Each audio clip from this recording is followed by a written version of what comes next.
Yeah, thanks everybody. My name is Bouke, this is my colleague Erdem, and we're working for Royal Flora Holland, which is in fact the biggest flower auctioning marketplace in the world, and it is located in Alsmeer, amongst other places. Who are we? I'm Bouke Hendricks, I work at Royal Flora itself.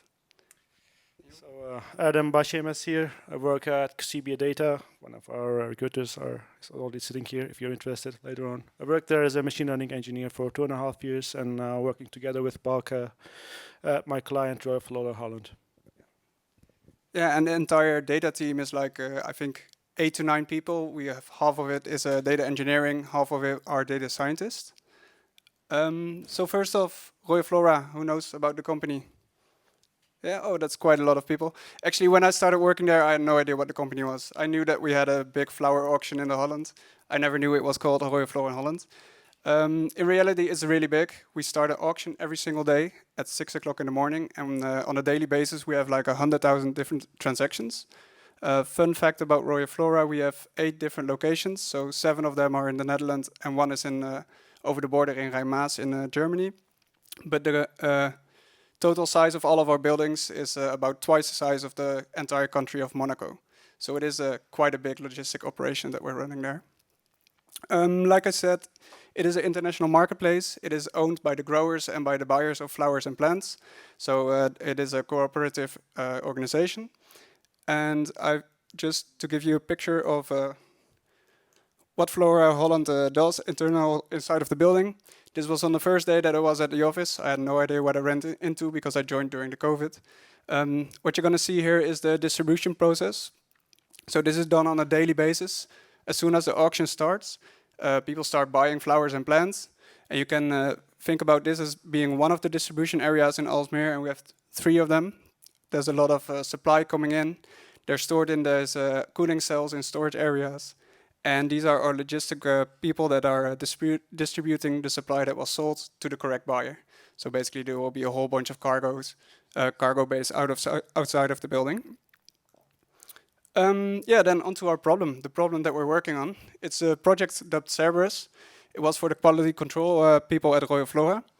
This guy that you see here is actually a person working for the quality control people. He's a very experienced and knowledgeable guy, as you can all see.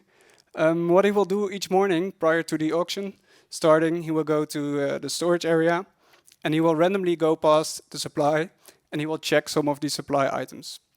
Basically, any grower that wants to sell a product at Royal Flora, he needs to fill in a form and it says, this is the product that I'm gonna sell. These are the product specifications. For example, it is a tulip and it is of quality A or quality B. You can imagine that if you buy something and you pay for quality A, you want to receive quality A, right? So, daily we have about 15,000 new products entering our vicinity and also leaving after the auction. So there's a huge influx of data every single day. And this guy is only this single guy, right? There's like 5 or 20 people working in quality control. They cannot check all of the supply in our building. So our problem here is really they have a limited capacity and we have limited people that can check it. So what we want to do is take a data-driven approach to give them the most risky supply to check in order to find the most faulty, the highest percentage of faulty supply actually. So the idea that we're doing here is with the same limited supply every single day that they're going to check, we want to not by random, you could say, if you check all of the supply, in the end you will find also faulty supply of the auction, but we want to send them the most risky supply, and just by checking the same 200 supply items, we will find more faulty supply, right? With a data-driven approach. How will this work? The general approach. A grower will bring its supply to Royal Flora, and one of our employees will pick up this trolley of flowers, and it will need to decide where do I need to bring these flowers. Do they go to the general storage area, or do they go to the cooling cell? To the inspection square, I mean. The inspection square is a specially allocated part of the storage area where this quality control people will walk by and where they will actually check all of the supply items. So as soon as it reaches our building, it will make a call to our application called Cerberus, and Cerberus will make this decision for them. Both of the supply items that are either on the inspection square or on the general storage then go into auction, and after auctioning, if any buyer finds there's an issue with the stuff that he bought, they can still give feedback to the quality control people, so the quality control people know that in hindsight there actually still was an issue with this product. In order to do this, we actually figured out we needed 3 things within Cerberus. First of all, obviously, we need to predict some kind of risk score for each of the supply items that we have. Then, if we have a risk score for a supply item, we need to determine, does this exceed some kind of threshold value in order to send it to the inspection square or send it to the general storage. And that's actually the threshold that we want to set dynamically, because every single day we have such a huge amount of supply hitting our building, and every single day we don't know upfront how much supply are we actually retrieving. We cannot simply say, send all of the supply with a risk score above 80% or so to the inspection square, because some days there will be like 100,000 items there, and some days there will only be 10 items, right? So in order to do so, we came up with a solution where we have a risk score that basically goes up and down throughout the day, depending on how much supply we have and how much of the risky supply is actually entering our building. So the first thing that we need, of course, for each of our items, we will need to have a risk score. We have set up a simple scikit-learn pipeline to train a random forest classifier. Every single day we will perform our model training on the latest data. So we'll take the data from yesterday, it will rerun on the best parameters that were set, and it will just fit on the latest data. So we basically have the latest data from yesterday also incorporated into our current model. And every single week, we will run a big hyperparameter search space using HyperOpt and Spark trials to perform fine-tuning and model architecture search on a distributed Spark cluster. The features that we put into this model are basically grower or product specifications, combining both the information about the specific product, because you can think tulips might have a different risk score than roses, for example, and also specified on the grower level itself, because one grower can be more risky than other growers, right? We will label these by the observations. So that's basically everything that quality control has previously seen and found faulty, and also by the reclamations. And that is whenever a buyer has bought something and has then made this feedback call to the quality control people that there was an issue with the problem in hindsight. All of this is done over different time frames. For example, how much supply did you have last year? What was the percentage of the supply that was wrong in the last year? And in the last 50 auction dates, how many times did you had something wrong in your supply? That kind of features go into our model. Then we had a risk model, so now we could have risk scores for each of our supply items, which is nice. But then the quality control people, with all of their background knowledge, said, why are these items actually like high risk? What makes an item high risk, right? So what we can also do, for each of our predictions that our model make, we can extract the Shapley values. And with the Shapley values, we can simply say, how much does each of our feature values contribute to our model decision of making it a risky item or a non-risky item? So this gives us the opportunity to clearly explain to quality control why an item was selected. And also, whenever quality control says, hey, I think you're missing out on a feature, we can simply add that feature to the model and then show them whether this actually had an impact or not. What you see in this diagram here is the prediction for a single supply item. And then on the left-hand side is the model attribution for each of our feature values for class 1, and then on the right-hand side for class 0. So it turns out your model starts off with a probability of 0.5, right? We don't know if it's risky or not. And then each of your feature values will basically shift your model probability for it being risky, either to the left or to the right. It's a really nice way of explaining a model, actually. Yeah, and then Erdem is going to explain a bit of how we then use our risk scores to actually determine this threshold. Right. Yeah, so Bouke told us about this Cerberus, the dog with 3 hats, if you recall. One was the supply risk, the other one is this dynamic risk threshold, the third one is the trolley amount. So dynamic risk threshold is the thing that adjusts itself throughout the day while the supply is coming in, and it is either increasing or decreasing. And what are the things here that make an impact on threshold? First one, risk score, and we create a risk score distribution out of that. That's in the bucket. Okay, we know, but what is changing throughout the day? So we are expecting some influx of products, right? We don't. But the issue here is with our operations, we don't know how much we're going to receive at the end of the day, and this reflects back on our remaining capacity because we have limited capacity. We have to be selective if we're expecting a more supply for a given day. Or similarly, let's say we have high capacity at that time, but then we picked some supplies, and then our remaining capacity is way less. Then we think, okay, we have to bring up a formula such that the risk threshold adjusts itself according to the influx of the supply and also the remaining capacity. Less remaining capacity should mean that we should be more selective. So here we'll look at the chart at the left-hand side to risk distribution for a given day, right? And then the remark zone there is the remaining capacity, which is our capacity we use for inspection square. And at the right-hand side, there is an integration of the chart in the left-hand side. Integration starting from the highest score. So in this example, I'll just go along with the line here and explain what is happening when the remaining capacity is changing. So let's assume that the remaining capacity is decreasing. This means we are just moving along the line, the blue line, to the downward area. This causes the risk score to go up. This is expected, of course, because the distribution chart, the integration of it, it's monotonously decreasing, which causes the risk score to the threshold to go higher up. So the next example. Yep. Similar chart, but the same distribution. It's just shifted above. Why? Because we are expecting more trolleys for that given day, so more trolley amounts, right? So for the same capacity, if we are expecting more supply to come in, what happens? More amount of riskier items, right? That means we have to be more selective again. That means we should adjust the dynamic threshold in real time to a higher one. It's indeed the reason why we see the threshold going to the right, means it's increasing. So far we talked about the first head, supply risk, Bouke. Me, the second head, dynamic risk threshold, which is adjusted in real time throughout the day.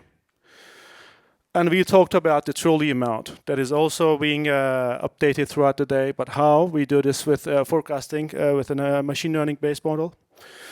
So at any moment in the day, we are trying to, we have an expectation of how many trolleys are going to arrive for the whole day, right? And for that, we use the recent data, the amount of trolleys that have been delivered until then, and also some time-specific features, like time-based features, and location zone-specific features based on that.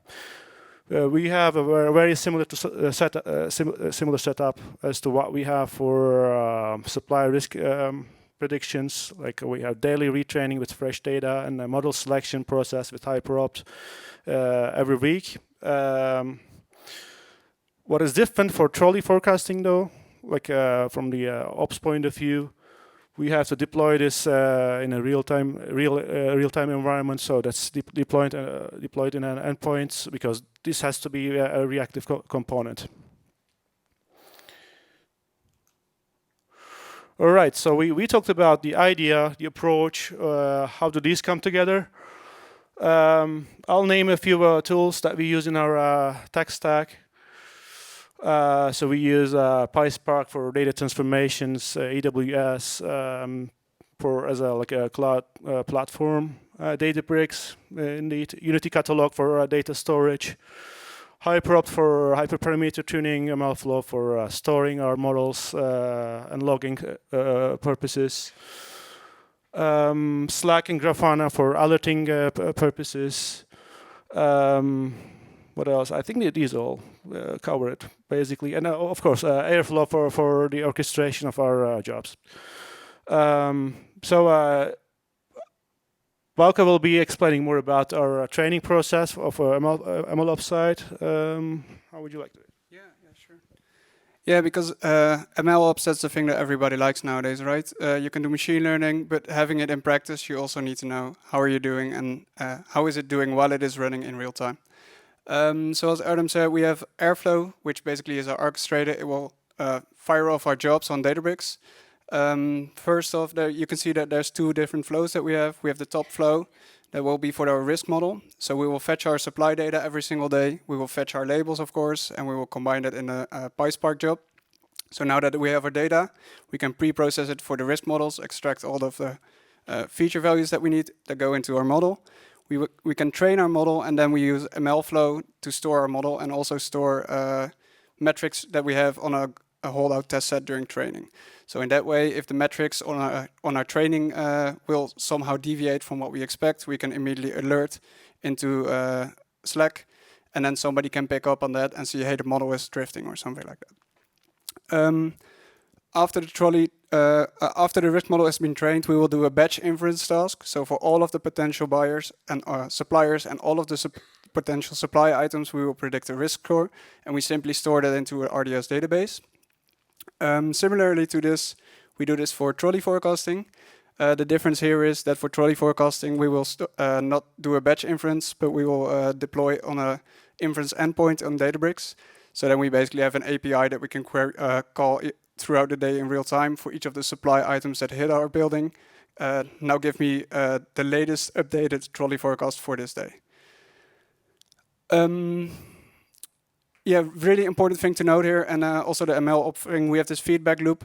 So after we have performed training and stored both our models in MLflow and either on an endpoint or have batch inference with them, we will monitor also how the model from yesterday did. So with the latest data from today, we can check our model that we had deployed yesterday, how did it predict in real time yesterday, now that we have the labels for yesterday. Because yesterday the auction was finished, people have either reclaimed their items, they need to have do that within 24 hours, and the quality control people have checked all the items. So we know that our model prediction makes sense, right?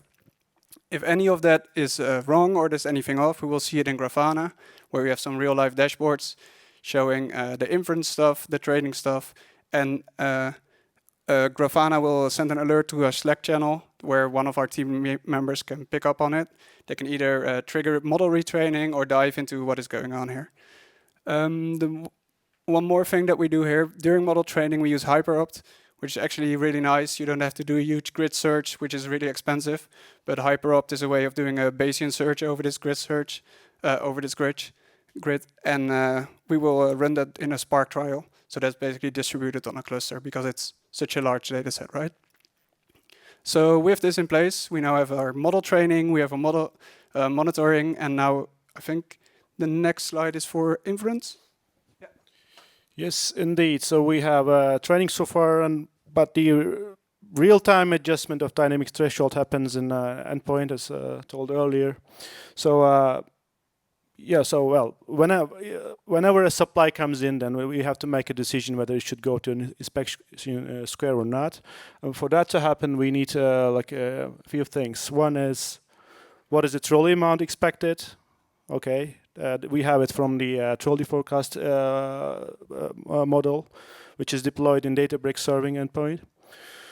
The other two things are, what is the risk score distribution that we are expecting, and what is the risk score for the given item, right? Which we access them from the Amazon RDS, right? And like similar to what we had for training, if there is any issue with latency of the endpoint or similar, then we alert these in a Slack channel or Grafana.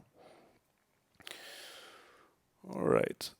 So all said, we talked about the idea, approach, the architecture, but this thing is happening for real, and how well are we doing?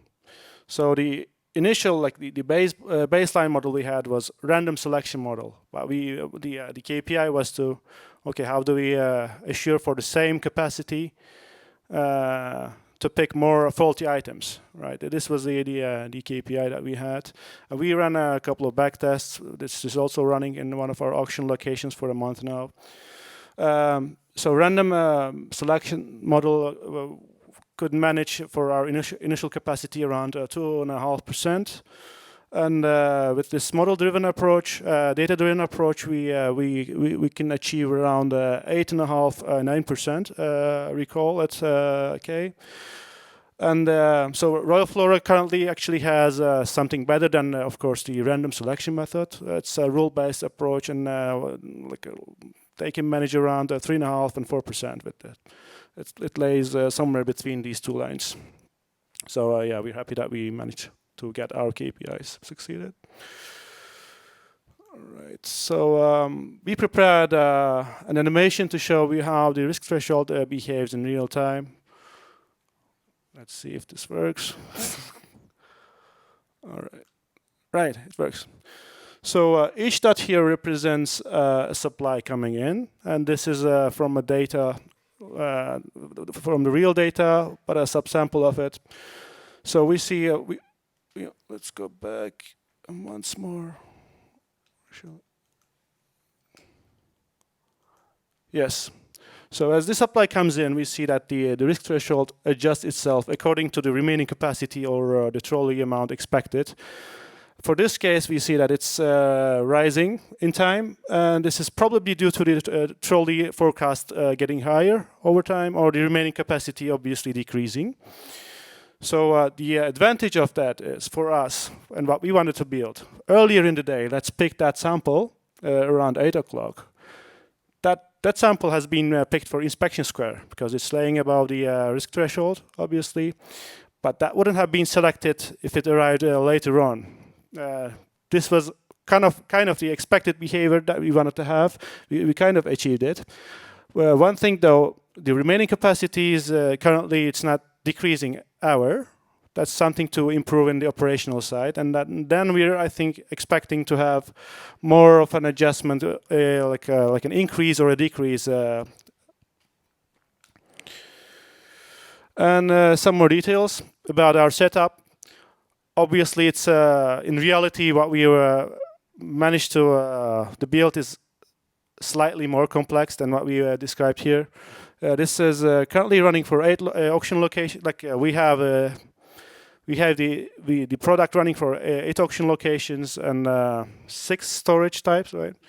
Per each auction location. Currently being tested like for almost a month at one of the auction locations for real. And one more thing.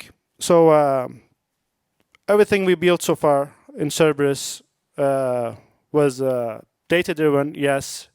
But we wanted to make it possible for each supplier to be picked at any time. So we put a random component into it and reserved 10% of the whole capacity always to be selected with a random selection model. So that a bias is avoided.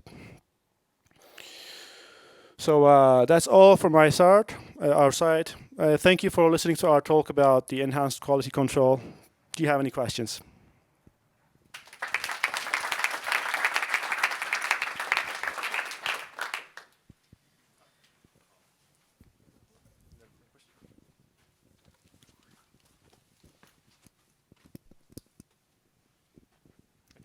So thanks for the cool talk, first of all. And is this now running in production? And if so, are there any interesting facts or biases that you have found due to the random selection running next to the model? Any knobs you had to tweak?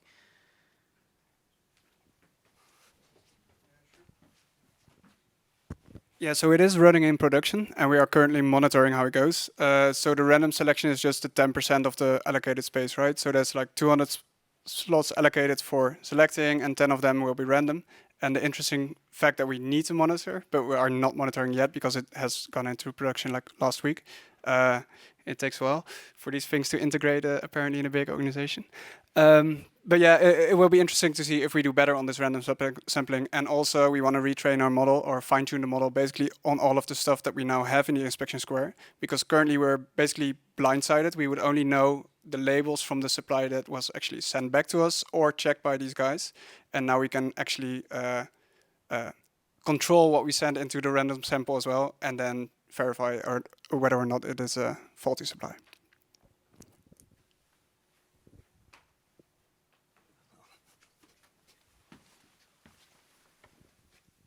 Thank you. I wanted to ask about the bias, but then you answered it in the last slide. But I had another question. So you mentioned that the recall went from 2.5 to 8%.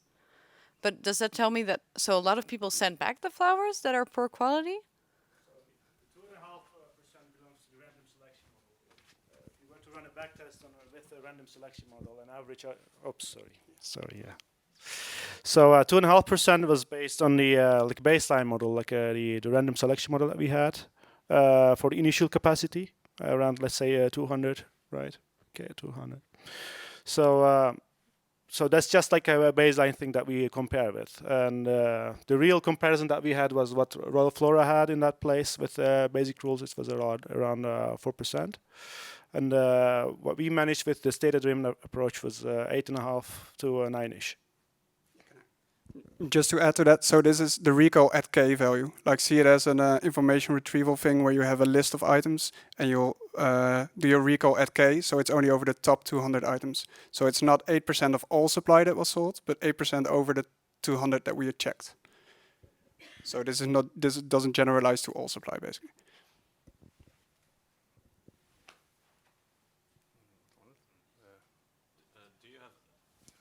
Do you have any idea what the real values could be? Because you do not know how much of the real supply is faulty. Well, actually not. We know how many things get reclaimed. I don't know it out of the top of my head, but quality control definitely does.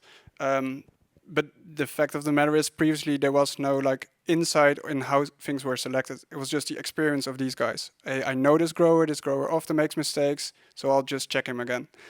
So the random sampling wasn't too rambling. But of how much of our supply gets sent back, I wouldn't know that out of the top of my head.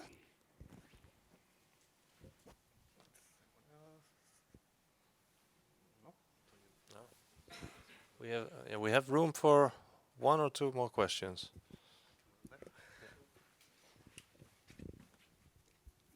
Did you get feedback from the quality control personnel already?